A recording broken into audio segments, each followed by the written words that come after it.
الكحك كلنا بنحبه وبناكله، بس ايه هو تاريخه؟ انا حمزة هاني ومعاكم النهارده في كتاب اتش عشان نعرف اكتر عن تاريخ الكحك. كعك العيد او الكحك في مصر هو الكعك اللي بيتصنع في عيد الفطر. العادة دي بتعود للعهد المصري القديم، حيث كان بيتصنع الكحك على اشكال دائرية تتقدم في الاعياد او عند زيارة الموتى والقبور.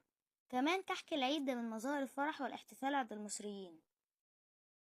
الكحك المعاصر ده بيعود للدولة الطولونية، فكانت تصنع في قوالب منقوش عليها عبارة كل واشكر، بس الكحك ده أصلا مصري قديم.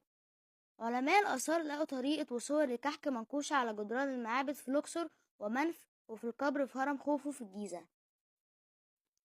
المصريين القدماء كانوا مؤمنين إن الكحك ده له هدف ديني، وكان مختوم على الكحك في الوقت ده رمز الإله رع. وكان الوزير أبو بمر المدرالي مهتم بصناعة الكحك في العيد، فكان بيحشيه بالذهب. وفي العصر الفاطمي كان الخليفة الفاطمي بيخصص 20,000 دينار لصناعة كحك العيد، فكانت بداية صناعته في شهر رجب لحد العيد. وبس كده، أشوفكم الفيديو الجاي إن شاء الله من كتاب اتش. لو عجبكم الفيديو متنسوش تعملوا لايك وسبسكرايب وشير.